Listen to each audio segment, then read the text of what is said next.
Alors bonsoir, on va essayer de parler de la paracha de Toldot ce soir. Alors la paracha de Toldot, avant de pouvoir y accéder, je voudrais revenir sur les derniers versets de la paracha précédente, Chaye Sarah.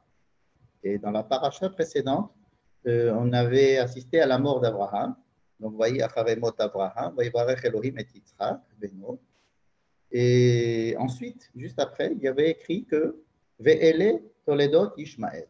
Voici l'histoire des descendances, l'histoire de la descendance de Ishmael. Donc, Ve'ele Toldot Ishmael, Ben Abraham. On a donné ici le nom de tous les enfants. Il en avait 12, donc il y a 12 presque tribus, si vous voulez. Ishmael a 12 tribus, 12 princes. Ensuite, on donne l'endroit, on décrit l'endroit où ils habitaient. Ça a l'air assez vaste. Ça est dans le désert d'Arabie pratiquement, depuis l'Égypte jusqu'à peut-être même encore plus au nord. Et c'est fini. On a fini avec l'histoire de Ishmaël. C'est-à-dire que en quelques psukim, nous avons résolu le problème d'Ishmaël. Ishmaël, c'est un enfant d'Abraham qui a une vie assez simple euh, par rapport à l'histoire d'Israël. Parce que justement, en parallèle à Ve'ele Toldot Ishmael de la semaine dernière, nous commençons cette semaine Ve'ele Toledot Yitzhak. Et là, on commence une histoire bien plus complexe, bien plus compliquée, qui va nous amener jusqu'à on se demande quand est-ce que ça va se finir d'ailleurs. L'histoire d'Israël va commencer un peu par là, et elle est très compliquée, elle est en tous les cas très complexe, surtout si on la compare à celle de Ishmaël. Pourquoi est-ce que l'histoire de Ishmaël, la Torah la considère comme étant simple? On en a parlé déjà la semaine dernière. Ishmaël est censé poursuivre l'enseignement de Abraham, c'est-à-dire un enseignement de charité, et il doit continuer dans cette voie-là de la charité, de l'hospitalité, et puis d'être aussi assez indépendant et avoir beaucoup d'initiatives, et donc de se sentir assez libre pour se déplacer. Et donc, Ishmaël va avoir une ligne de conduite.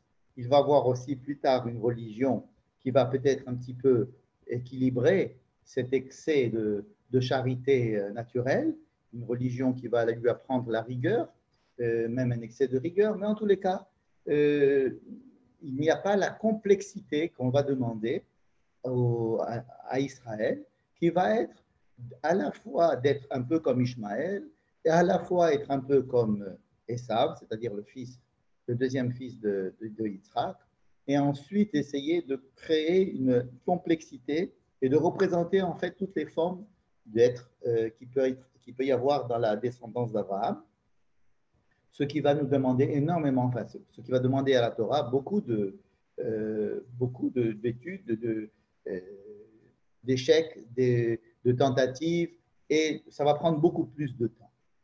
Donc, je voulais souligner, et vous allez voir que nous allons retrouver cette idée à la fin, je voulais souligner, donc, avant de commencer, que notre paracha commence par Ve'ele Toledot Yitzhak, et elle se finira peut-être à la fin de la Torah ou à la fin de la Bible ou à la fin de l'histoire contemporaine, mais l'histoire de Ishmaël a été résolue, enfin, disons, elle a été résumée parce que ça ne posait pas autant de problèmes que l'histoire de Yitzhak.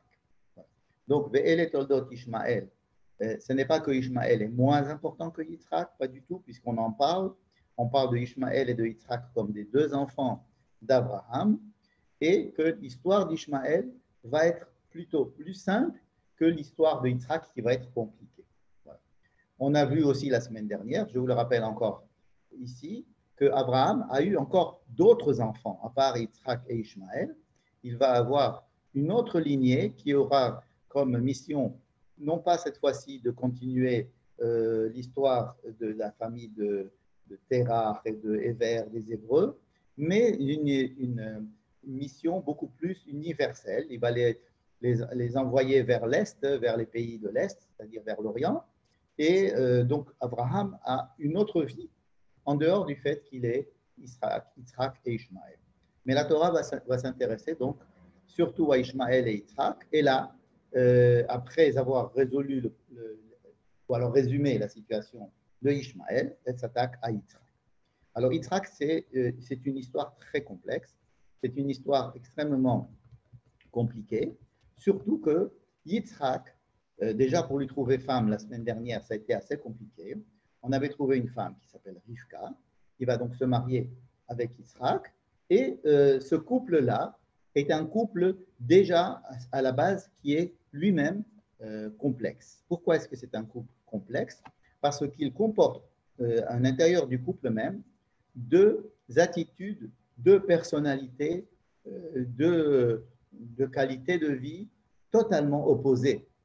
Yitzhak, nous allons dans notre paracha parler de Yitzhak, ça va être le développement, si vous voulez, de tout ce qu'on peut savoir sur Yitzhak, sur cet enfant-là qui va succéder donc à Abraham dans cette lignée.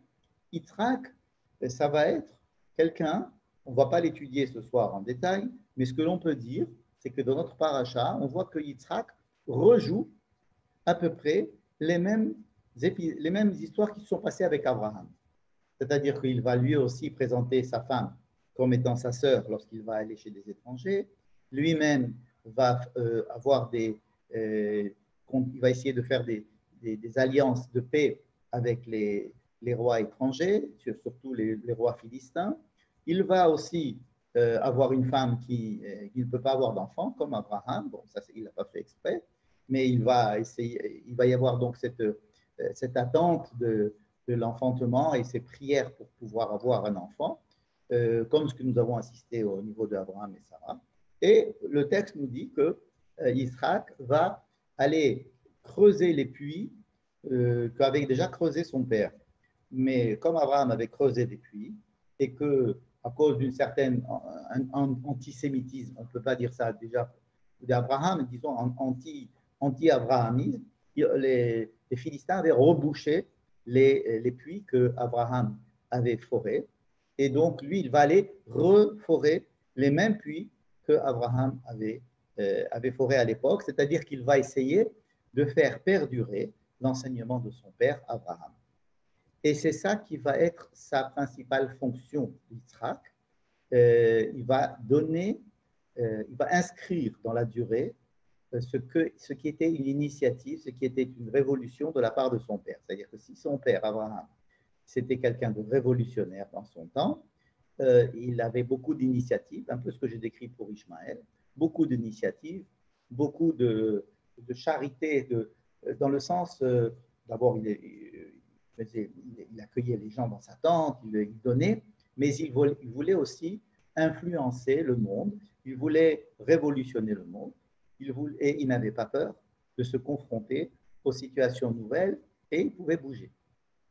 Tandis que Yitzhak ne va pas prendre des initiatives, de grandes initiatives. Il va au contraire prendre l'enseignement et ce que son père avait laissé et il va essayer de l'ancrer dans l'histoire, qu'on appelle Midat ha-Din. Din, c'est-à-dire la rigueur, c'est-à-dire faire rentrer les choses dans l'histoire et ne pas trop initier de nouvelles choses.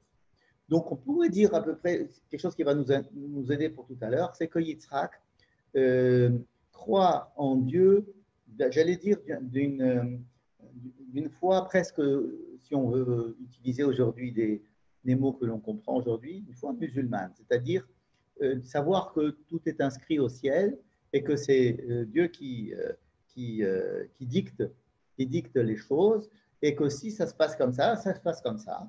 Et prendre les choses comme elles sont sans essayer de les modifier. Yitzhak va modifier peu de choses. Il va modifier certaines choses, il va essayer de faire de nouveaux puits, il va creuser de nouveaux puits, il va faire de l'agriculture, chose qu'Abraham ne faisait pas.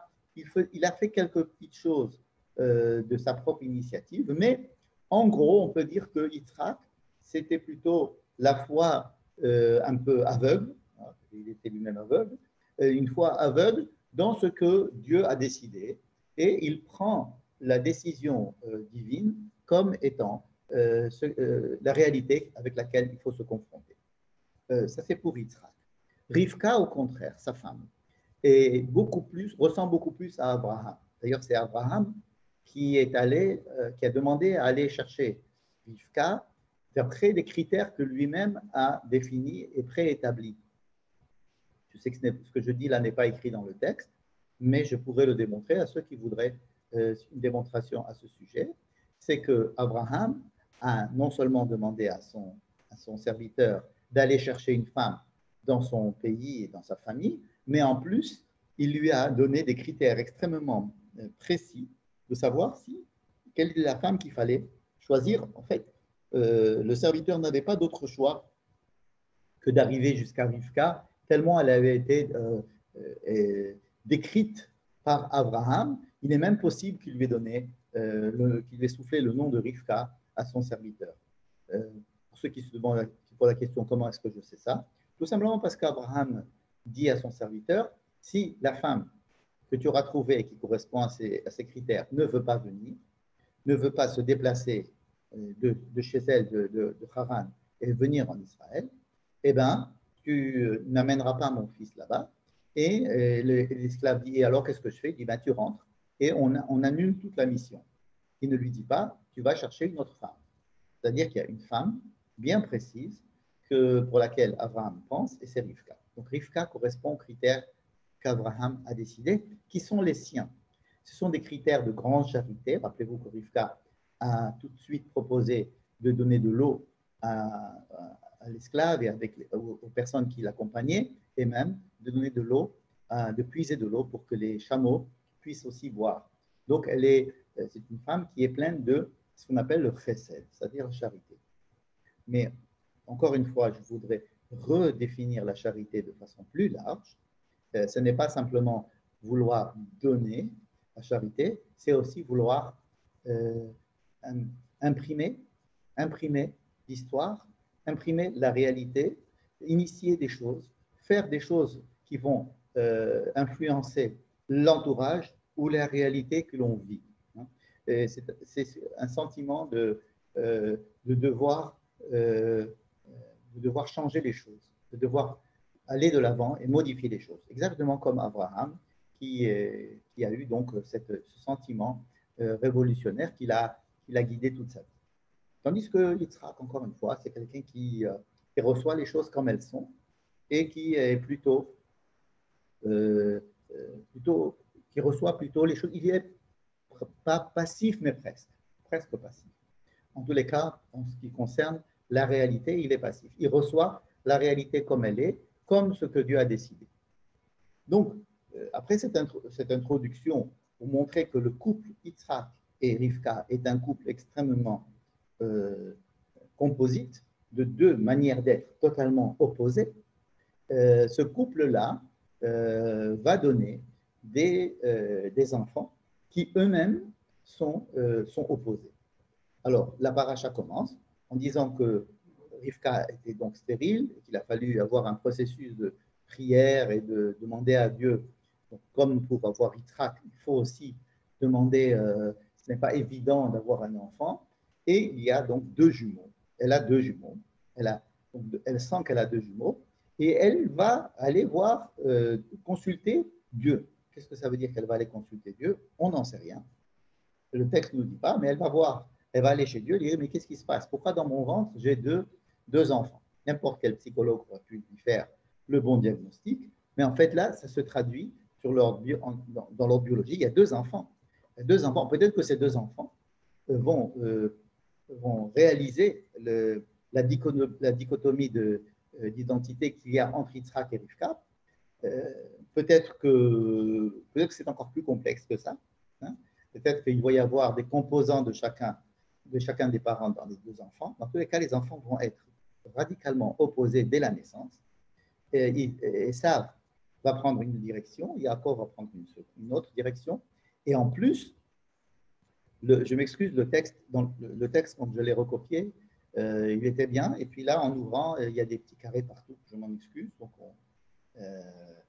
on va survoler ce texte-là sans le lire, effectivement, parce qu'il est difficile de lire un texte avec des petits carrés tout autour. À la place, en fait, c'est un texte, voyez-les, et Il y a donc, et puis avec des théramim aussi. Donc, si les théramim sont remplacés par des petits carrés, ce qui donne du mal à lire. Je m'en excuse. En tous les cas, il y a cette phrase-là que tout le monde connaît par cœur. Voyez, Ehav, Yitzhak, et Esav, qui tsaïd befi, Berivka ou Hevet et Yaakov. Yitzhak aimait son fils Esav. Yitzhak aimait Esav. Pourquoi? Parce qu'il avait du gibier dans sa bouche. Est-ce que Esav avait lui-même du gibier dans sa bouche ou bien parce qu'il amenait du gibier dans la bouche de Yitzhak? C'est-à-dire qu'Yitzhak aimait la bonne chair et aimait son fils parce qu'il lui amenait à manger. Et il aimait beaucoup la viande fraîche, en tout cas Yitzhak. Et donc, et par contre, Rivka aimait Yaakov. On ne nous dit pas pourquoi est-ce que Rivka aimait Yaakov. Par contre, Yitzhak, on sait qu'il aimait Esav. Ça ne veut pas dire qu'il préférait Esav, mais il aimait Esav. Il était lié à Esav. Donc, Esav étant le Bechor, étant le premier-né, même s'ils sont jumeaux, il y a un qui sort en premier et le second qui est sorti après. Mais Esav, en tant que premier, et c'est celui qui va amener à manger à son père, et c'est lui qui nourrissait son père, c'est lui qui a amené du gibier dans la bouche de son père. Et pour ça, c'était donc, si vous voulez, peut-être. Pardon, mais c'est un futur via Ève, c'est pas un présent. Pourquoi vous dites ça? Lié à Ève, c'est un futur. Et alors, le Vaye Ehab, ça le transforme en passé. Avec le Si vous Vav. dites Vaye Ahab, c'est le futur, vous n'avez pas tort. Vaye Ehab, ça devient du passé. Vous savez, il y a le Vav conversif, n'est-ce pas? Mais elle, on dit qu'elle est ben, au évêque, c'est au Là, c'est le présent. présent. Oui, oui. L'un est au passé, l'autre au présent. Vous avez raison. Il y a beaucoup de. Je saute évidemment énormément de possibilités d'interprétation et de commentaires sur tous ces mots, je vous l'accorde. Mais je suis en train de survoler un petit peu pour arriver à un certain point que nous allons voir tout de suite. Je vous donne simplement je dessine, si vous voulez, le fond de l'histoire. Je rappelle le fond de l'histoire, tout le monde le connaît. Ensuite, donc, il y a cet attachement, j'allais dire, de Yitzhak à Esav, alors que Rivka aime Yaakov sans explication. Il faut dire que sans explication, ça n'est pas tout à fait vrai, puisque lorsqu'elle est allée voir, elle est allée demander des comptes à Dieu en lui disant c'est ce qui se passe dans mon ventre, Dieu lui a dit cette phrase qui est assez troublante, qui est assez déterminante, en tous les cas pour la vie intérieure de Rivka, et lui dit Verav Yahavod Tsaïr. Je ne sais pas si vous arrivez à voir ici. Ou le homme mil homme yehemat Verav Yahavod Tsaïr. C'est-à-dire que il lui dit qu'elle a deux enfants, effectivement, mais il y en a un qui va être plus, qui va asservir l'autre. Et qui c'est qui va asservir l'autre? C'est le plus petit qui va être au-dessus du grand. C'est-à-dire qu'il va y avoir une préférence du petit. Le petit, c'est-à-dire le second-né, le puits-né. Ce qui veut dire que Rivka, en allant voir Dieu, qui lui dit qu'elle aura deux enfants et donc le deuxième aura plus d'importance et c'est lui qui va être le plus important, va prédominer. Rivka est au courant de tout ce qui s'est passé jusqu'à présent. A priori, on sait qu'à chaque fois qu'il y a eu deux enfants, depuis le début de la création, enfin depuis Adam et Ève, donc depuis Caïn et Abel, tous les enfants jusqu'à présent, à chaque fois, c'était le second enfant qui avait la préférence, en tous les cas, de l'histoire biblique. Quand il y avait évidemment Yitzhak lui-même avec Ishmaël, son grand frère, comme on a vu, c'est d'Yitzhak, c'est par Yitzhak que la Torah choisit de faire amener le peuple d'Israël. Et donc, elle a cette intuition, ou alors cette prophétie, comme vous voulez, que ce sera le petit qu'il faudra toujours mettre en valeur, parce que c'est le plus petit qui est plus important que le plus grand. Verav Yahavot Tsaïr. Donc, il est possible que ce soit la raison pour laquelle Rivka fait attention à Yaakov. Elle sait, elle a cette intuition ou cette prophétie que son fils, le deuxième, Yaakov, est le plus important que le premier.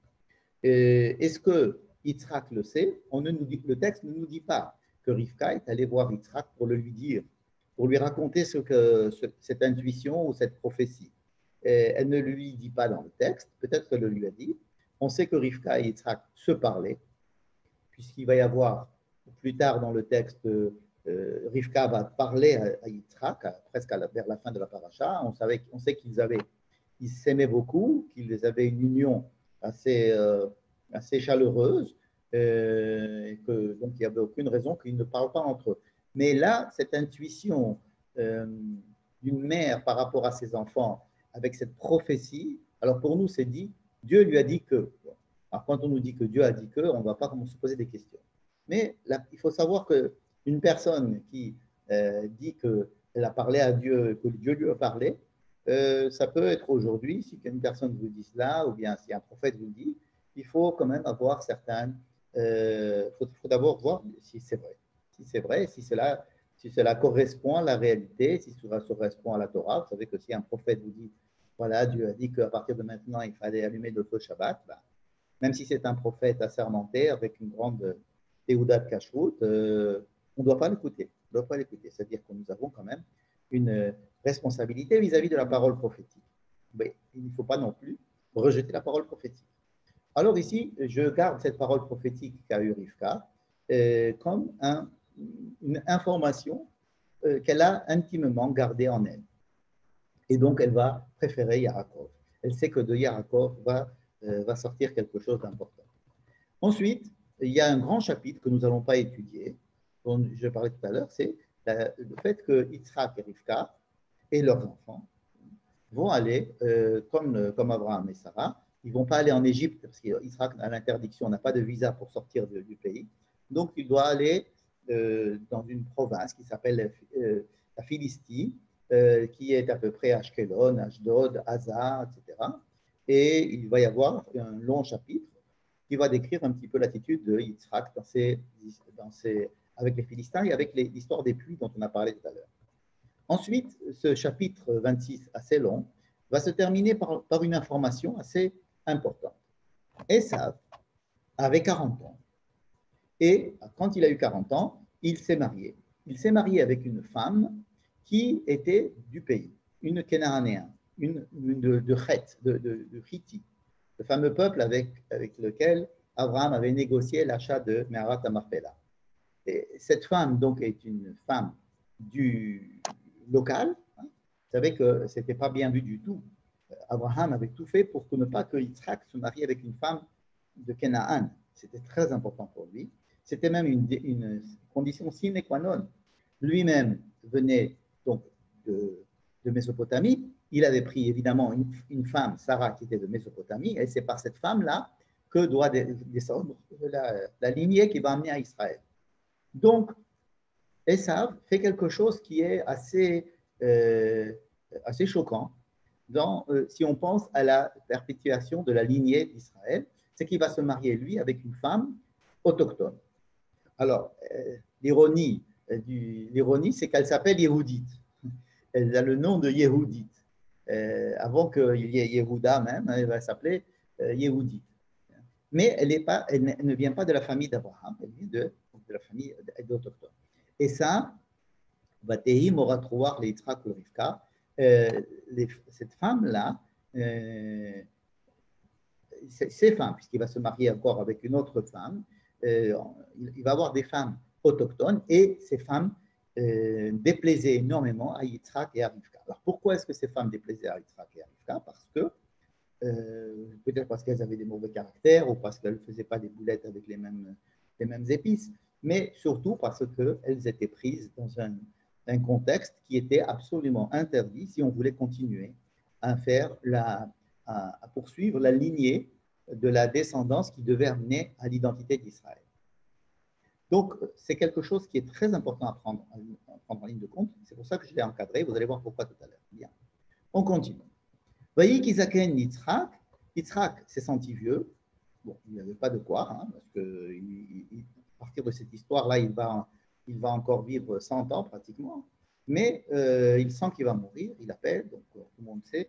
Il va appeler son fils et il va il va dire à Esav qu'il veut le bénir. Et pour le bénir, il va lui demander de lui préparer un bon plat. Je me demande pourquoi est-ce qu'on a sauté une histoire que vous connaissez tous. Ah oui, c'est cette histoire-là qu'on a sautée, je ne sais pas pourquoi. C'est celle de la vente du droit d'aînesse de Yaakov à Esav, de Esav à Yaakov. C'est-à-dire que Esav étant l'aîné, on nous raconte une histoire qui est assez bizarre, mais tout le monde connaît. Même les cruciverbistes savent que l'affamé, c'est Ésaü. Donc, on sait que Esav est arrivé affamé et Yaakov était lui aussi en train de préparer à manger des lentilles, qui était beaucoup plus végétarien que son frère. Et donc, on parle beaucoup de manger, de nourriture, tout se passe autour de la nourriture. Et Yaakov lui dit, donne-moi à manger, lui dit, d'accord, mais vends-moi le droit d'aînesse. C'est-à-dire, qu'est-ce que ça veut dire le droit d'aînesse? C'est très compliqué, parce que l'aîné, c'est l'aîné. Comment est-ce qu'un second va prendre l'aîné? Donc, c'est une histoire qui est racontée entre parenthèses, j'allais dire, puisque c'est une histoire qui se passe entre les deux frères. Et j'insiste sur le fait que cette histoire soit racontée entre les deux frères. C'est-à-dire que les parents ne sont pas involved dans l'histoire. On ne sait pas si les parents sont au courant de ce qui se passe entre eux. Mais Esav vend son droit d'aînesse parce qu'il dit, moi, je m'en fous de ce que être l'aîné ou pas l'aîné, moi, ça m'est égal, toutes ces histoires-là. Donc, il lui dit, moi, de toutes les façons, je vais mourir, ma vie, je dois profiter de chaque jour de ma vie, je m'en fous, moi, de ces histoires d'héritage et d'aînesse et de poursuite de la lignée d'Abraham, tout ça, moi, ça m'est égal. Et donc, Jacob lui dit, bon, je prends sur moi l'aînesse, le droit d'aînesse. Bon. C'est une histoire qui est très bizarre parce que on peut la prendre en ligne de compte ou on peut ne pas la prendre en ligne de compte. On va faire les deux possibilités. Je vais avec vous tout à l'heure construire une histoire où cette histoire existe et où cette histoire n'existe pas. Ce n'est pas qu'elle n'existe pas, c'est-à-dire qu'elle n'est pas prise en compte par les parents. Cette histoire, est-ce qu'elle se passe entre Esav et Yaakov et les parents n'en savent rien? Et donc, tout ce qui va se passer au niveau des parents, ça va se passer comme si cette histoire n'avait pas eu lieu. Ou alors, oui, Rivka est au courant, ou Yitzhak est au courant, ou les deux sont au courant, ou aucun des deux n'est au courant. Enfin, on ne le sait pas. Et c'est important que la Torah ne nous dise pas si les parents savent cette chose-là ou pas. Donc, la suite, vous la connaissez. Yitzhak demande à son fils Esav. Pourquoi son fils Esav? Parce que c'est son fils, c'est l'aîné. Pour Yitzhak, on a dit, c'est quelqu'un qui voit les choses comme elles sont. Il a un fils aîné, donc c'est son fils aîné. Alors là, on peut déjà dire qu'il n'est pas encore au courant qu'il avait vendu la Bechora à Yaakov. Bon. En tous les cas, il dit, bon, mon fils, amène-moi à manger, et en mangeant, je vais être rassasié, et pour te remercier du fait de me donner à manger, je te bénirai. Alors, on sait ce qui se passe. Rivka, elle est prise de panique. Je me permets de dire cela. Rivka, elle a entendu cette histoire que Yitzhak demande à son fils de venir, et alors tout de suite, elle va aller appeler son fils Yaakov en disant, Gewalt, il y a quelque chose qui se passe ici de très grave. Il va falloir que ton père va bientôt mourir. Elle aussi, elle a peur qu'il meure. Et il faut absolument que tu reçoives toi la bénédiction qu'il est censé vouloir donner à Esav. Et donc, elle le déguise, elle lui fait à manger, il va rentrer, il va se passer les choses les plus étonnantes de la Bible, c'est-à-dire que Yitzhak dit à son fils, bonjour, qui es-tu, mon fils? Il lui dit, je suis Esav, ton fils. Et il dit, ah bon, tu es vraiment Esav, mon fils? Il dit, oui. Donc, Yaakov est en train de monter de façon effrontée à son père. Alors, Yitzhak dit, viens, rapproche-toi de moi, je vais voir si vraiment tu es Esav. C'est-à-dire que Yitzhak a un doute. Et alors, Yaakov se présente, il lui présente des pots de chèvre que sa mère lui avait mis justement sur ses bras. Donc, il lui touche les peaux de chèvre, Yitzhak est aveugle. Et alors, il dit, ah oui, c'est vrai. Donc, tu es Esav. Mais c'est bizarre, ta voix est la voix de Yaakov. Et tes mains, c'est les mains de Esav. C'est bizarre. Mais Yitzhak, il voit quelque chose qui est bizarre. Qu'est-ce qu'il fait? Au lieu de continuer à poser des questions, à essayer de comprendre ce qui se passe, il dit, bon, ok, d'accord. Alors, toi, tu es Esav, ok. Alors, c'est toi, Esav. Je vais te faire la bénédiction. Et il le bénit. Il le bénit. Cette bénédiction qui est que j'ai mis en rose, en jaune. Qu'est-ce qu'il lui dit? Il lui fait une bénédiction. Que Dieu te donne de la rosée du ciel et de toute la graisse, c'est-à-dire de la fertilité de la terre et du vin et des céréales. Et Yahavducha Amim. Ça, c'est très intéressant. Yahavducha Amim. Que tu puisses avoir, tu puisses régner sur les autres peuples, que tous les autres peuples se prosternent devant toi, c'est soit tes esclaves. Et Vegevir le Achicha, quelque chose encore plus précis. Tu vas être le maître de ton frère, de tes frères. C'est-à-dire que tu vas supplanter tes frères. Et les fils de ta mère vont se prosterner devant toi. On ne peut pas être plus précis. C'est-à-dire que ce qu'il dit en ce moment à Yaakov, il aurait dû le dire à Esav.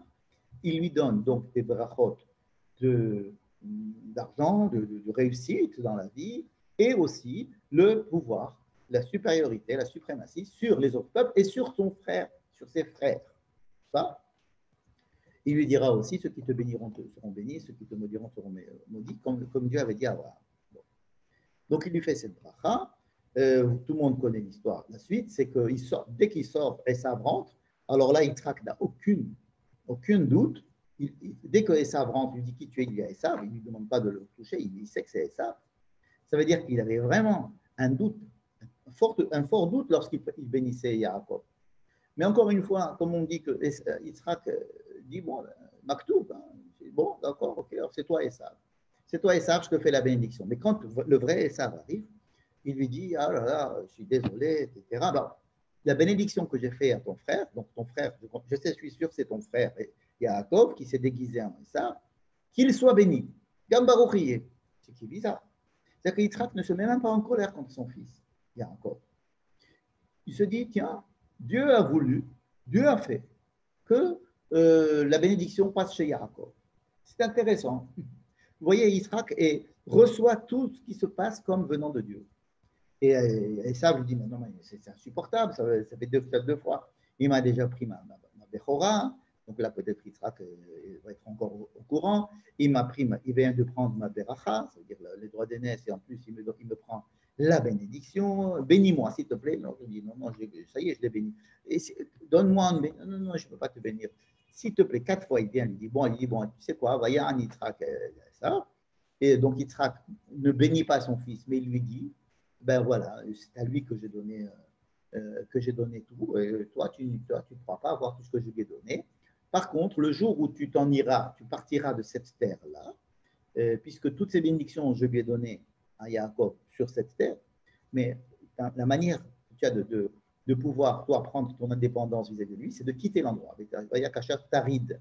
Tarid, ça veut dire que tu vas quitter cette terre-là. Tu vas partir dans une autre terre, et alors, tu pourras défaire le joug qu'il pourrait avoir sur toi, et là, tu pourras. C'est un conseil que, si vous voulez, Yitzhak donne à Esav. Il dit tout ce que je lui ai dit, c'était en Israël, mais à partir du moment où tu sors d'Israël, tu es complètement indépendant, tu peux avoir toutes les bénédictions du monde. Voilà. C'est ce que Yitzhak dit à Esav, et Esav n'est pas content, évidemment. Bon. Et ensuite, à partir du moment Yaakov repart un petit peu penaud de son père, mais avec la brachot. Esav a envie de le tuer. Et Rivka, elle prend Yaakov et elle lui dit, écoute, tu vas aller te sauver, parce que j'ai l'impression que Esav, il va te tuer maintenant. Tu vas aller te sauver chez mon frère Lavan. Tu vas aller, et en même temps, tu iras là-bas. En même temps, il va te sauver c'est le chef de la mafia locale. Il va pouvoir te protéger contre ton frère Esav. Et, okay. Et puis ensuite, Rivka va parler à Yitzhak. Vous voyez, je l'ai mis en rouge ici. Va tomber Rivka et Yitzhak. Tu sais, j'en ai marre de ces. Alors, elle ne va pas lui dire c'est moi qui ai fait toute cette histoire avec Yaakov, etc. Elle fait comme si. Tu sais, à propos de Yaakov, j'ai pensé hier soir qu'il n'est pas marié. Hein, il a déjà beaucoup plus que 40 ans. Son frère est marié, lui, il n'est pas marié. J'ai vu que son frère Esav s'est marié avec des filles autochtones. Et ça ne me plaît pas du tout. Et je sais que toi aussi, ça ne te plaît pas du tout. Alors, je ne voudrais pas que Yaakov fasse la même chose. J'aimerais bien l'envoyer chez mon frère Lavan, afin qu'il puisse prendre une femme là-bas. Vous voyez, c'est comme s'il y avait deux histoires qui se racontaient ici en parallèle, Et il n'y avait pas d'intersection entre les deux histoires.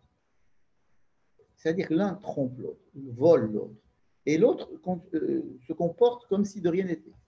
Regardez ce qui va se passer, c'est très, très, très impressionnant. Vayikra Yitzhak el Yaakov. Yitzhak, c'est le texte qui parle. Yitzhak appelle son fils Yaakov. On a l'impression que, qu'est-ce qu'il va faire? Il va aller l'engueuler. Il va lui dire, Yitzhak, tu m'as menti, tu m'as fait... Qu'est-ce que c'est que cette histoire-là? Non. Il va lui dire, Yitzhak va dire à Yaakov, mon chéri, ta mère m'a parlé, ça serait bien que tu ailles prendre femme chez Lavan. Et donc, Yitzhak va dire à Yaakov, va chez Lavan, va à Haran, là où pour prendre femme, c'est là où on a pris, c'est là où mon père a pris femme, c'est là où moi-même j'ai pris femme, c'est là où tu dois prendre femme aussi. Donc, tu vas aller chez Haran, chez Lavan, prendre femme. Et il lui donne une bénédiction. Ve'el Shaddai yevarech otra, que Dieu Shaddai te bénisse et que tu aies beaucoup d'enfants et tu seras le père d'une grande nation et il va te donner, que Dieu te donne la bénédiction d'Abraham à toi et à ta descendance et tu vas pouvoir ainsi, si tu as des enfants et que Dieu va te donner la bénédiction d'Abraham et tu auras beaucoup d'enfants et tu auras donc la terre. Tu auras donc la terre d'Israël t'appartiendra à ta descendance, à toi et à ta descendance.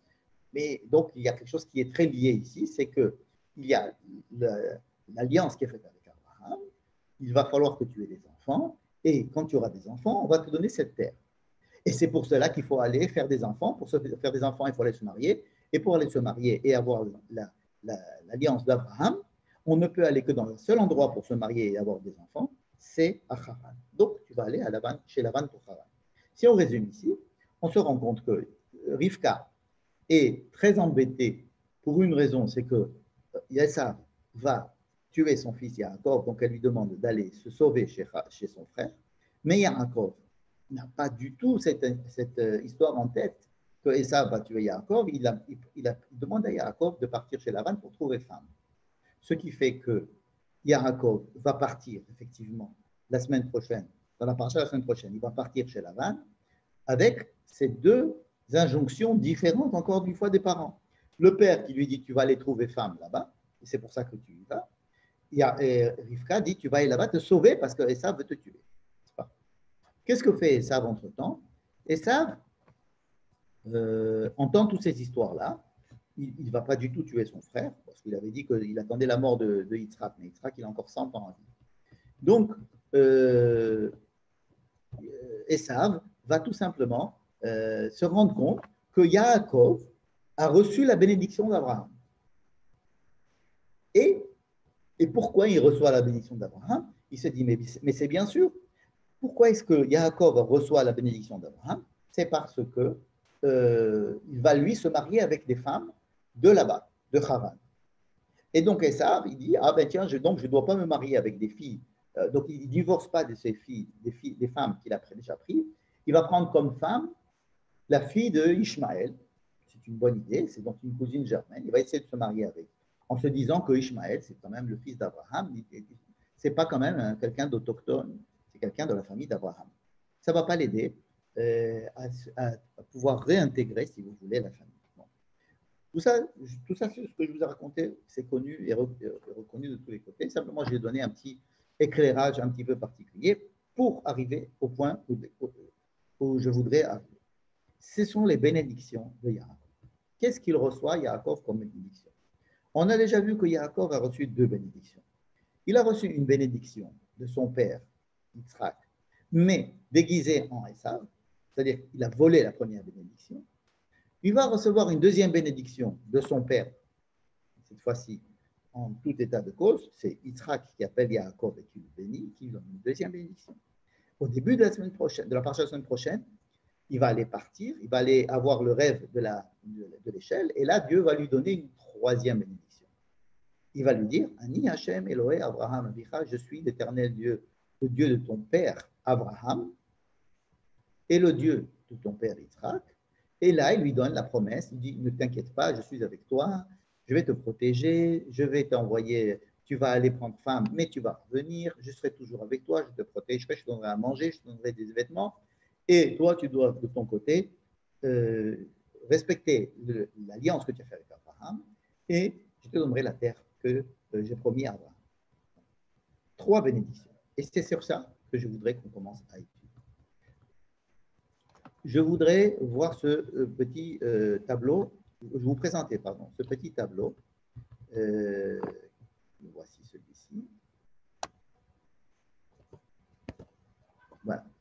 Habrachot le Yaakov. Voici les brachot qui ont été faites à Yaakov. La première bracha, c'est comme je vous ai dit, c'est la bracha, la bénédiction que Yitzhak donne à Yaakov déguisé en Esav. La seconde, c'est la bracha que Yitzhak donne à son fils Yaakov, en sachant que c'est Yaakov. La troisième, c'est la bénédiction que Dieu lui-même donne à Yaakov lorsqu'il veut se sauver et qu'il est tout seul et qu'il a fait, dans son chemin, il fait le rêve de l'échelle. Bien. Quand on étudie ces 3 brachot, on se rend compte de beaucoup de... Pourquoi 3 d'abord? Est-ce qu'une ne suffit pas? Et qu'est-ce que c'est que ces 3 bénédictions? Première bénédiction, elle est donnée avec le nom de Elohim. C'est-à-dire qu'on prend le texte, j'ai mis des couleurs à chaque fois. C'est Elohim qui fait la première, qui est censé donner la première bénédiction. C'est-à-dire que Yitzhak va dire à son fils, qui pense que c'est Esav, que Elohim te donne, en gros, qui te donne de l'argent et qui te donne le pouvoir, qui te donne la richesse et du pouvoir. Shefa et Shilton. C'est ce qu'il lui dit. En fait, et il lui dit ça dans un contexte très particulier qui est le fait de manger. C'est-à-dire quand tu vas m'apporter à manger, et grâce à la nourriture, je vais, mon âme, mon nefesh, pas mon âme, mais mon corps, mon souffle vital que tu as rassasié avec ton méchoui, va te donner la bénédiction. Quelle bénédiction? De la richesse et du pouvoir. Et qui c'est qui va donner ça? C'est Elohim. La deuxième bénédiction, lorsque Yitzhak va bénir son fils Yaakov en tant que Yaakov, le contexte n'est plus autour d'un plat de quoi que ce soit. Il va lui dire, tu dois aller chercher ta femme chez ton oncle à Haran. Et il utilisera le nom de Dieu qui n'est pas du tout courant, c'est le nom de El Shaddai. El Shaddai. On vient de le lire. Et quel est le contenu? C'est qu'à partir du moment où tu vas trouver femme, tu vas trouver femme là où il faut trouver femme, c'est-à-dire pas n'importe où. Donc tu vas rentrer dans l'alliance d'Abraham, parce qu'il est très important, quand on veut rentrer dans l'alliance d'Abraham, de se marier, en tous les cas pour les patriarches, de se marier avec des femmes de la famille d'Abraham, de la famille, du père d'Abraham, de Terah. Deuxièmement, il va falloir que tu fasses que tu aies des enfants. Et tu auras donc la promesse d'avoir des enfants et une grande descendance. Et à cette descendance, va être donnée la terre d'Israël. Que vient faire la troisième bénédiction? Celle que Dieu directement va faire à Yaakov. Au cours du rêve de l'échelle.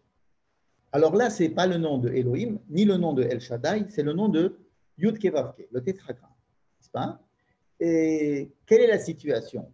La situation, c'est que Yaakov, il est tout seul, il se sauve de chez son frère Esav qui veut le tuer, il n'est plus chez ses parents, il est lui qui aimait bien se reposer dans les tentes et étudier et puis être un petit peu un intellectuel comme ça, assez chnoun, comme on dit en hébreu, c'est-à-dire qu'il ne veut pas se mesurer aux difficultés de la vie, il se retrouve tout à coup propulsé à cause de sa mère, à cause de lui aussi, se retrouve propulsé comme un délinquant en fuite et qui doit aller dans un pays qu'il ne connaît pas et chercher femme. Et alors Dieu vient le protéger, le rassurer et lui donner la bénédiction d'Abraham. Enfin, trois bénédictions. Pourquoi ces 3 bénédictions encore une fois? Essayons d'aller voir quelles ont été les bénédictions qui ont été données jusqu'à présent. On se rend compte qu'il y a les bénédictions qui ont été données, c'est les bénédictions qui ont été faites de Dieu à Abraham. La bénédiction de Abraham à Yitzhak, il n'y en a pas. Abraham n'a jamais béni son fils Yitzhak. C'est bizarre, c'est comme ça. Abraham n'a jamais béni son fils. À la mort d'Abraham, c'est Dieu qui va bénir Yitzhak. mais Abraham ne bénit pas son fils. On laisse ça aux psychologues pour essayer de comprendre ce qui se passe. En tous les cas, on ne trouve que des bénédictions de Dieu à Abraham. On retrouve en gros deux sortes de bénédictions. Les bénédictions faites par Dieu à Abraham sont de deux sortes. Il y a celles qui sont en bleu et celles qui sont en vert. Celles qui sont en bleu, je peux vous les montrer ici dans le texte. Et ce sont ces trois-là qui sont des bénédictions que l'on voit dans la paracha de Lech Lecha. Qu'est-ce qui s'y passe avec Brit Ben Abetarim, par exemple? Qu'est-ce qui s'y passe dans ces bénédictions? Eh bien, Dieu, avec Yud Kevavke, le tétragramme, apparaît à Abraham et lui promet la terre et la descendance en lui disant qu'il va s'occuper de lui et qu'il n'ait pas peur, que effectivement, il lui a demandé de quitter son pays, de quitter sa maison et de venir dans un pays étranger qui est assez hostile, mais qu'il n'ait pas de problème avec cela. Dieu va s'occuper de lui, il va lui donner beaucoup d'enfants et il va lui donner la terre.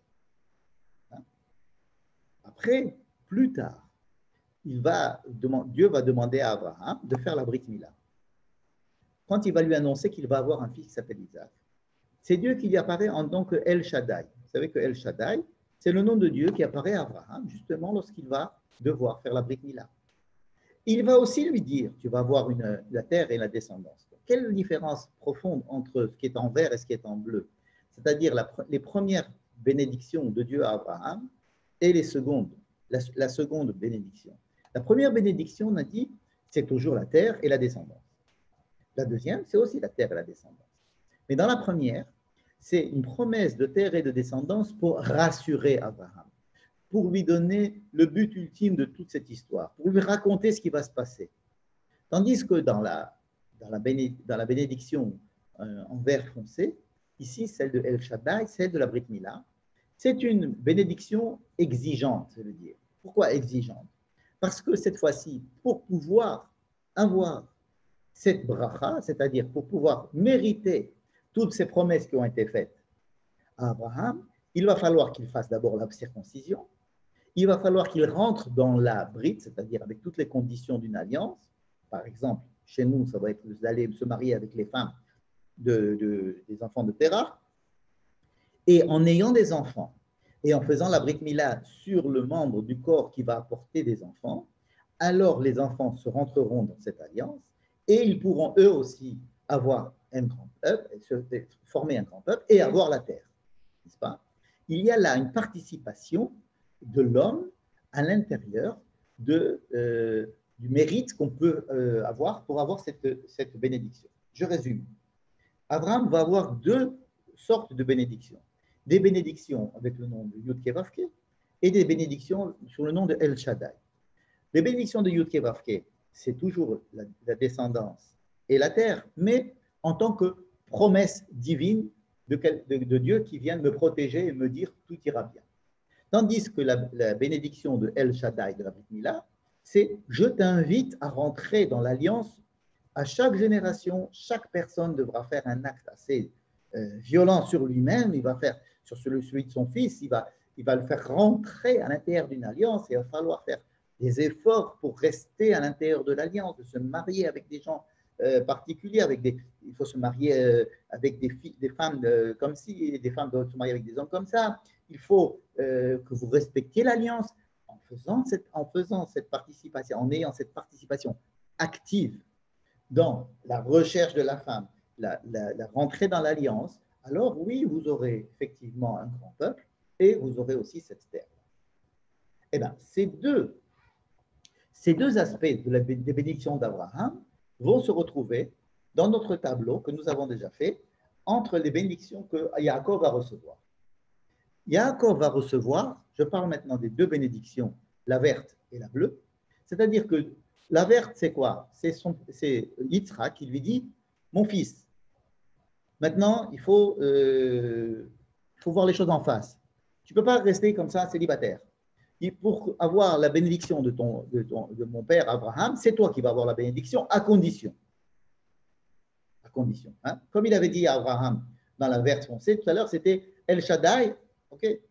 Dieu a la grande capacité de donner tout ce qu'il veut, mais toi, tu dois être actif. tu dois aller faire un voyage et tu dois aller chercher femme chez Abraham. C'est-à-dire que Yitzhak fait rentrer son fils Abraham dans l'alliance avec Abraham.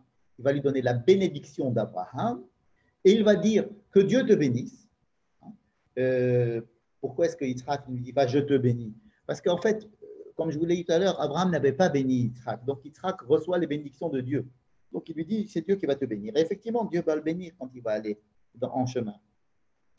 Mais ce qu'il va lui dire Yitzhak à Yaakov, c'est toi, tu es celui qui va continuer la lignée qui a commencé avec Abraham. Tu vas rentrer dans l'alliance d'Abraham à condition de faire la Brit Mila. Mais ça, il l'a déjà fait. Ils avaient tous la Brit Mila. Donc, il n'est pas question de Brit Mila ici, mais il est question du nom de Dieu qui est imploré, qui est invoqué dans la Brit Mila, dans la circoncision. Et tu vas aller là-bas et tu vas avoir une famille, tu vas fabriquer un peuple, et ce peuple-là aura la terre, etc. Tandis que la deuxième partie de la bénédiction d'Abraham, qui est la première partie de la bénédiction d'Abraham, vont être données directement par Dieu quand il va être en chemin. Et là, c'est le nom de Yud-Ke Vav-Ke, le nom beaucoup plus personnel, beaucoup plus intime de Dieu, qui va protéger Yaakov parce qu'il y a une relation intime. Et là, il va lui dire je te protégerai, etc. De la même manière qu'il avait fait avec Abraham lorsqu'Abraham venait d'arriver en terre d'Israël et qu'il était encore tout frais et moulu et qu'il avait peut-être un peu peur de ce qui allait se passer. Donc vous voyez que le bleu et le vert, ce sont les deux côtés de la bénédiction d'Abraham. Le bleu et le vert, et le vert et le bleu. Alors là, nous avons étudié les bénédictions d'Abraham que Yitzhak va donner à son fils Yaakov et que Dieu va donner lui-même à Yaakov. Et alors, maintenant, nous allons attaquer l'histoire des fameuses berachot, des fameuses bénédictions que Yaakov a volées. Ce sont des bénédictions de quel ordre? Alors, elles sont écrites en jaune ici. Je les ai peintes en jaune. Pourquoi? Parce qu'elles n'ont rien à voir avec les bénédictions d'Abraham. Ce sont des bénédictions que tout père voudrait donner à son fils. La richesse et le pouvoir, surtout à son fils qui est l'aîné. En fin de compte, Yitzhak voulait bénir Esav parce que c'était son fils aîné et qu'il voulait qu'il ait beaucoup d'argent et qu'il voulait qu'il ait le pouvoir. Ce qui est tout à fait normal, naturel et que Yitzhak devait le faire tranquillement pour son fils aîné. Donc, et quel nom de Dieu il va utiliser? Le nom de Elohim. Qu'est-ce que c'est que Elohim? Elohim, c'est la manière dont nous percevons Dieu à travers les forces naturelles. Lorsque l'on voit les éclairs, le tonnerre, la beauté de la création, les forces que nous pouvons. Dieu à travers la nature. Et c'est pour ça que Dieu, à travers la nature, va bénir un enfant pour lui apporter de la richesse dans la nature et du pouvoir. Et ça va se faire dans un contexte de remerciement, de nourriture et de bien se porter et de lui faire plaisir à son père et d'avoir un bon repas et que c'est mon fils qui me fait un bon repas et je veux que ce soit un enfant qui réussisse et qui arrive à toujours avoir à chasser et à répandre son pouvoir et sa richesse.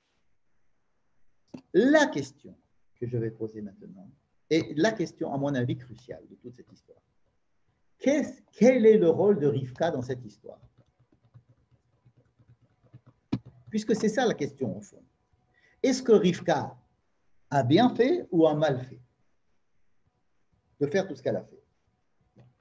On va prendre les deux options. La première option, c'est que Rivka a très bien fait de faire tout ce qu'elle a fait. De prendre son fils, de le déguiser, de le faire mentir, d'aller chez son père, de lui faire voler les bénédictions et ensuite de le faire se sauver. C'est la vision traditionnelle de Rivka, de la lecture de cette histoire. Alors, tous les commentateurs vont trouver des excuses, non seulement des excuses, mais en plus, ils vont dire que Rivka a sauvé le peuple juif. Hein? D'abord parce que Rivka est une prophétesse, que Dieu lui avait donné le secret, qu'il fallait surtout que ça soit Yaakov, et que ça aurait été une catastrophe si Yitzhak avait béni son fils Esav toute la destinée du peuple d'Israël aurait été anéantie, puisqu'on sait que Ésav n'était pas capable d'être le Israël. Il va vouloir prétendre que c'est le Israël plus tard, mais ça va être plus tard. Au début, Ésav dit, moi, je ne veux pas, moi, de cette histoire. Et peut-être que Rivka est au courant qu'il y a encore, en fait, à acheter le droit d'aînesse et que Ésav n'en avait rien à faire avec cette histoire. Et que si Yitzhak devait transmettre la bénédiction, et quand je dis la bénédiction, c'est on ne fait pas de différence dans les trois bénédictions que je viens de détailler, mais c'est la bénédiction. Comment Gewalt, comme j'ai dit tout à l'heure, Yitzhak, l'aveugle, mon mari, n'a rien vu. Il ne sait pas que Esav est incapable de recevoir cette bénédiction d'Abraham, de continuer cette mission d'Abraham, et grâce à son ingéniosité et grâce à sa bravoure et son courage, Rivka va mentir, va faire voler, va tricher, elle va faire rentrer à l'intérieur de toute cette histoire son fils Yaakov. Et oui, il faut mentir pour avoir, etc. Et la fin justifie les moyens, etc., etc., etc. C'est la manière que traditionnellement nous lisons cette histoire avec, je dois le reconnaître, beaucoup de sentiments partagés et de malaise qui nous restent dans la bouche. On se dit comment on va commencer notre histoire par un vol, par une tricherie, et qu'un fils va aller dire à son père « je suis l'autre » et que c'est insupportable. Mais en tous les cas, on va trouver chez nos commentateurs énormément de justifications et de dire oui, elle était prête à faire ceci et cela grâce à l'un. Et heureusement qu'elle a fait, elle a Yitzhila et Am Israël. C'est les femmes, de la même manière que Sarah a réussi à sauver le peuple d'Israël en insistant pour renvoyer Ishmaël et qu'elle a réussi à avoir Yitzhak quand même, et de préserver Yitzhak de Ishmaël. De la même manière, Rivka a réussi à préserver Yaakov et d'abord elle a réussi à écarter Esav et ensuite que Yaakov puisse prendre la suite et surtout pas Esav. Elle en avait eu de toutes les façons l'intuition ou la prophétie depuis qu'elle était enceinte et son mari était aveugle, il ne comprenait rien. Grâce à Rivka, on a sauvé la situation. Tout cela est tout à fait plausible, se tient à partir du moment où on ne fait pas l'analyse que nous avons faite à propos des bénédictions. Parce qu'on peut prétendre, maintenant que nous avons analysé les trois bénédictions, que nous avons vu la grande différence qu'il y avait entre les trois, surtout entre la première, la volée, et les deux autres, on va se rendre compte qu'il est très possible que Rivka ait fait une erreur tragique. Elle a cru que Yitzhak allait donner à son fils Esav la bénédiction d'Abraham, puisqu'il n'y a que la bénédiction d'Abraham qui est en jeu dans cette histoire. C'est qui va continuer l'histoire, qui va continuer l'histoire pour arriver à Israël. Et donc, sa mission, ça a été de tout faire pour que la bénédiction d'Abraham arrive à Yaakov. Or, Yitzhak n'a pas voulu donner la bénédiction d'Abraham à Esav. La preuve, on l'a déjà vu. Lorsque Yitzhak va bénir Yaakov, déguisé en Esav, il ne va pas lui dire un seul mot de tout ce qui est contenu dans les bénédictions d'Abraham. Il ne va pas lui parler ni de terre, ni de descendance, ni d'alliance, ni le nom d'Abraham non plus. Ce n'est que la richesse et du pouvoir, c'est-à-dire des données matérielles. Et donc, on peut supposer que Rivka s'est trompée. Elle a cru que Yitzhak était sur le point de donner la bénédiction d'Abraham à Esav, et elle a dit pas question. Et il est possible que si c'était vraiment le cas, que Yitzhak voulait donner la bénédiction d'Abraham, elle a super bien fait. Mais ce n'était pas le cas. Et la preuve, c'est que la Torah nous raconte que Yitzhak a dit à son fils Yaakov, déguisé en Esav, des bénédictions qui n'ont rien à voir avec la bénédiction d'Abraham. Non seulement ça, mais Yitzhak va rappeler tranquillement plus tard son fils Yaakov et va lui donner la beracha d'Abraham, sans problème. Et pourquoi il va donner la bénédiction à Yaakov? Parce que Esav s'est disqualifié en se mariant avec des filles locales, des filles autochtones. À partir du moment où Esav s'est marié avec des filles autochtones, il se disqualifie pour être celui qui va continuer la lignée et rentrer dans l'alliance. Donc Yitzhak n'avait aucunement l'intention de faire passer la lignée de l'alliance avec Abraham par Esav. Par contre, Yitzhak avait tout à fait aimé beaucoup son fils. Pour des raisons que l'on peut comprendre, c'était quelqu'un qui aimait beaucoup les champs, il aimait beaucoup le gibier, il aimait ça, et puis il sentait que c'était quelqu'un qui pouvait donner, qui pouvait avoir des capacités de pouvoir et de richesse formidables. Donc, effectivement, Rivka s'est trompé. Parce que ce n'était pas la bénédiction d'Abraham que Yitzhak voulait donner à son fils. Et de toutes les façons, il l'a donné à Yaakov. Deuxièmement, tout ce qu'elle a prédit, Rivka, c'était t'en fais pas, tout ira bien. Tu vas aller te sauver chez Lavan et tu vas rester là-bas quelques jours et tu reviens. On sait qu'il est resté 20 ans chez Lavan. Et que tu reviens et il va trouver sa mère morte. Sa mère ne va pas résister pendant 20 ans, elle va mourir avant.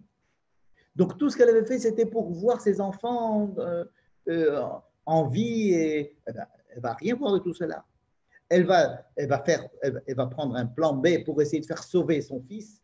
Alors quand elle s'est rendue compte que Esav allait le tuer maintenant, que c'était une grande erreur qu'elle a faite, et elle va faire sauver son fils, elle va lui dire de partir, il ne va pas la revoir, elle ne va pas le revoir, il va rester 20 ans là-bas, au lieu d'aller, le serviteur d'Abraham, quand il était allé chercher Rivka, il a passé un jour.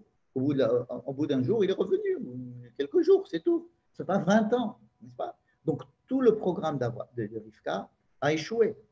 N'est-ce pas? Et en plus, il faut comprendre que cette tragédie de l'erreur de Rivka est liée à ce qu'on a dit au départ, à savoir la différence de caractère qu'il y a entre Rivka et Yitzhak. Je vous rappelle que Yitzhak prend les choses comme elles sont. Yitzhak, il est calme. Bon, c'est vrai qu'il est aveugle, mais il n'est pas bête. Il n'est pas bête du tout. Il sait ce qui se passe. Et quand il voit quelque chose, il se dit, bon, c'est Dieu qui a voulu. Lorsqu'il voit que Yaakov est venu prendre la bénédiction de Esav, il dit, bon, ça veut dire que ça vient de Dieu. Ensuite, il sait très bien qu'il ne faut pas donner la bénédiction d'Abraham. La fameuse bénédiction d'Abraham, ça se donne à celui qui va se marier avec quelqu'un, avec des filles de Haran. Donc, il va le donner à Yaakov et il va le lui dire tranquillement, sans qu'on vienne de le forcer, n'est-ce pas? Tandis que Rivka, on a dit qu'elle ressemblait beaucoup à Abraham, c'est-à-dire elle était avec du chesed. Ah, tu as soif? Je vais te donner à boire à toi, il y a 12 ans, il y a tes chameaux. Alors, quand c'est comme ça, quelqu'un qui vous dit, je veux donner à boire à toi et à tes gens, dit, c'est super, c'est une femme très gentille, elle est très généreuse, on ne trouvera jamais une femme aussi généreuse. Mais des fois, cette générosité, cet entrain et cette volonté de changer tout et d'intervenir dans tout, des fois, c'est exagéré et ça peut apporter le contraire de ce qu'on cherche. C'est-à-dire qu'il y a peut-être ici une description d'une exagération, de voir comment est-ce qu'on peut avoir trop d'initiatives, vouloir trop changer les plans de Dieu, se sentir tellement responsable de l'avenir du monde et de l'identité d'Israël qu'elle prend sur elle des choses qui ne sont peut-être pas adéquates et elle a peut-être misé sur le mauvais cheval, dans le sens où elle a pensé que ça allait être que Yitzhak était en train de donner les bénédictions d'Abraham à Esav, alors que pas du tout. Il était simplement en train de lui donner des bénédictions que j'ai peint en jaune, c'est-à-dire des bénédictions de Elohim, qui va lui donner de la richesse, du pouvoir. Ça aussi, ça sert. Mais, si vous voyez, ce n'était pas pour ça qu'on va faire tout ce grand mensonge et ce grand vol. Donc, on peut très bien avoir une lecture tragique de la grande erreur qu'a fait Rivka en pensant qu'elle a exagéré dans sa volonté d'intervenir dans le cours des choses, alors que Yitzhak savait très bien ce qu'il faisait et que si on avait laissé Yitzhak tout seul, eh bien on en serait arriver en fin de compte à ce que Yaakov aille chercher femme. Peut-être qu'il se serait marié avec Rachel seulement et pas avec Léa. Le fait qu'il se soit marié avec Rachel et Léa, c'est aussi peut-être une conséquence du vol. Hein. Cette histoire de vol et de tricherie, ça a compliqué la vie de Yaakov et la vie de tout le peuple juif après. Hein. Si, imaginez que Rivka n'est pas intervenue et que Yaakov n'est pas intervenu sous les ordres de sa mère, qu'est-ce qui serait passé? Esav aurait été le grand frère qui s'occupe des supermarchés et de l'armée. Yaakov aurait été allé prendre une femme qui s'appelle Rachel, qui lui était prédestinée. Il aurait eu un fils qui s'appelle Joseph. Et puis, ils auraient vécu tranquillement en terre d'Israël. Le fait que tout ça a été induit par Rivka, il va être obligé de prendre la femme qu'aurait dû prendre Esav, c'est-à-dire Léa, que Lavan va lui dire, tu sais, toi, chez vous, vous volez les bénédictions, moi, chez moi, ça ne se passe pas comme ça. Nous, on respecte d'abord celle-là, puis après celle-là, tu dois prendre celle-là. Nous, chez nous, on est réglo, pas comme chez vous, vous êtes tous des menteurs et des voleurs dans votre famille. Et il a raison de dire ça à Lavan. Il va pouvoir jouer sur ce registre aussi. Ça veut dire que cette histoire de Rivka a compliqué énormément les choses. Alors, j'ai développé la deuxième théorie, que Rivka a fait une erreur tragique. Mais j'ai commencé par vous dire qu'on peut avoir la lecture. Et puis, nos rabbins ont eu la lecture d'une Rivka qui a sauvé le peuple juif. Comment est-ce qu'on peut faire cohabiter ces deux idées-là, qui sont contradictoires, n'est-ce pas? Comment est-ce possible de dire que Rivka a sauvé le peuple juif d'un côté, nous dire, mais pas du tout. À cause de Rivka, on va avoir des problèmes avec les chrétiens toute notre vie, ou on va avoir des problèmes avec les Éduméens, ou avec et qu'on va avoir des problèmes à l'intérieur entre Yehuda et Yosef, qui auraient dû peut-être qu'il y aurait eu deux pères, non, on aurait eu Yaakov et Esav. Alors évidemment, quand on connaît l'histoire, quand on voit les choses a posteriori, alors on peut toujours justifier ce qui s'est passé avant, évidemment. Quand vous connaissez une histoire, vous dites que cette histoire n'aurait pas pu avoir lieu s'il n'y avait pas eu cela. Et donc, comme nous aimons notre histoire et on s'aime bien et qu'on va se raconter des belles histoires, on se dit que tout ce qui s'est passé, c'était pour le bien. Mais cette vision que je vous ai proposée, qui est proposée par beaucoup de rabbins, comme le Rav Tamir Granot ou par le Rav Hanor Waxman, ou beaucoup d'autres, qui nous disent il faut prendre en compte, au moins il faut prendre en compte cette possibilité que Rivka a fait une erreur tragique. Et cette histoire maintenant, on va essayer de remettre tout cela ensemble. Regardez Yitzhak, je voudrais qu'on voit un peu Yitzhak. Qu'est-ce que Yitzhak voulait au départ? On peut dire que Yitzhak imaginait qu'il a deux enfants et qu'ils se disent, étant donné que Dieu les a donnés les deux dans le même ventre, c'est d'une même mère, peut-être qu'ils vont travailler ensemble. Alors, l'un va s'occuper du commercial et l'autre du contenu. Il va donner la bénédiction du commercial et de la richesse à Isaac et donner la bénédiction d'Abraham. Peut-être qu'il avait pensé Yitzhak à quelque chose d'harmonieux. Ces deux enfants, pourquoi pas, n'est-ce pas? Et lorsque Yitzhak bénit Yaakov, on sait très bien que Yitzhak a un doute, au moins un doute. C'est-à-dire qu'il sait que c'est son fils, il l'appelle béni. Mais il lui dit de quel béni il s'agit. C'est-à-dire qu'il ne sait pas. Il ne sait pas et il ne va pas savoir jusqu'à la fin, comme s'il ne veut pas encore pousser, il ne veut pas pousser l'investigation plus loin. Il dit, viens, je te rapproche, oui, la voix est de Yaakov, les mains sont de Esav, et alors, continue. Ce n'est pas là qu'on doit s'arrêter. Il lui dit ce qu'il devait dire à Esav, et lorsque Esav va lui dire, il va dire, peut-être que j'ai fait une erreur. Alors, ça veut dire que peut-être qu'il n'est pas en train de crier, Yitzhak n'est pas en train de crier parce que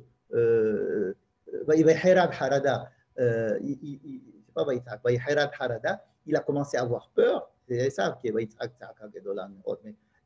c'est Esav qui a fait ça. Mais Yitzhak, c'est-à-dire que qu'est-ce qu'il fait?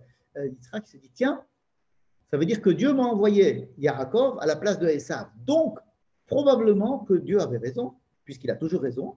Et donc, en fin de compte, c'est vrai que Yaakov était l'aîné. Ce qui justifierait cette histoire qui nous est racontée avant, que Yaakov avait acheté le droit d'aînesse à Esav. Et c'est ce que Esav lui raconte lui-même. Ça veut dire, reprenons cette histoire-là de la vente du droit d'aînesse. Elle justifie Rivka, elle, elle peut apaiser la colère que n'a pas eu Yitzhak en lui disant, ben, écoute, c'est quand même bien ce que tu as fait. Tu as béni Yaakov en tant que Esav, mais Yaakov a besoin aussi, en plus de la bénédiction d'Abraham, il a aussi besoin d'avoir la bénédiction que tu voulais donner à Esav, parce que ce pauvre Yaakov va être obligé de prendre sur lui les deux fonctions, celle de Yaakov et celle de Esav. Et peut-être que Yitzhak lui-même se rend compte de cette chose-là, c'est pour ça qu'il n'en veut pas Yaakov. Parce que Yitzhak, c'est quelqu'un qui accepte la réalité telle qu'elle est et il fait avec. Il ne va pas se dire, ah là là, oh, j'aurais dû, j'aurais pu. Il dit, c'est comme ça s'est passé comme ça. Il n'est pas énervé contre son fils. Il est peut-être énervé contre lui-même qu'il n'avait pas compris que Yaakov avait acheté le bénédiction à Esav. Et si la Torah nous le raconte, c'est peut-être pour nous donner une justification de l'acte de Rivka, nous donner une justification du fait que Yitzhak dit Gambaruch Ihyeh, c'est-à-dire que oui, la bénédiction que j'ai donnée à Yaakov, elle était faite pour Esav, mais en fait je la donne oui à Yaakov, parce que Yaakov a besoin des deux, puisque Esav a dit je ne veux plus de ma Bechora. Donc s'il ne veut plus de la Bechora, il faut donner les moyens d'appliquer cette Bechora, ça veut dire ses droits d'aînesse, il faut donner la bénédiction qui va avec le droit d'aînesse, il faut la donner à celui qui a pris sur lui de faire en même temps, d'être en même temps le second et en même temps le premier. Donc, on voit que la manière dont Yitzhak réagit correspond tout à fait à Samida du din, c'est-à-dire de prendre le din sur lui, les hatzik et din, tziduk din, c'est-à-dire de dire ce que Dieu décide, c'est ce qu'il faut faire, n'est-ce pas? Donc, comment encore une fois, essayer de comprendre ces deux histoires que je viens de raconter qui ont l'air opposées l'une de l'autre? Je dirais que c'est le paradoxe même de l'histoire juive qui, depuis la naissance de Yitzhak, il est né dans l'impossibilité d'exister, puisque sa mère était stérile, et une fois qu'il est né, il va falloir le tuer, et donc on va le sauver, l'ange va venir le sauver de la mort. Alors, donc, c'est-à-dire que c'est quelque chose de tout à fait paradoxal, de pas naturel. Il se trouve que même dans le développement, il va y avoir le développement de cette histoire, c'est-à-dire comment faire passer ça à ses enfants. Rien ne va être simple. Rien ne va être comme on pense que ça doit être tranquille. Rien n'est tranquille. Pas parce que les Juifs, ils aiment la complication, mais parce que la vie est compliquée et que les Juifs prennent sur eux de se confronter à cette complication. C'est que la vie est compliquée, la vie est complexe, la vérité est complexe. La Torah est tout sauf un dogme. C'est-à-dire qu'il n'y a pas une vérité avec une histoire simple, quelque chose de clair. Il y a des manières différentes de voir la réalité avec toujours cette question. Il faut intervenir pour que ça aille dans le bon sens, ou bien alors il faut prendre la réalité telle qu'elle est. Est-ce que le fait que je vais intervenir pour modifier le cours de l'histoire et qu'il aille dans le bon sens ne va pas des fois à l'encontre même de mon intention? C'est Rivka.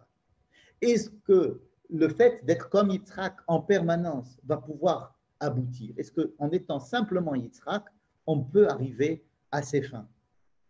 Il se trouve que non, parce que Yitzhak lui-même, il est Choser Bitshuva lui-même, il se dit, oh là là, Yitzhak Harada Gedola. Il va dire, oh là là, mais alors, c'est vrai, mais je n'avais pas compris que Yaakov avait acheté le droit d'aînesse.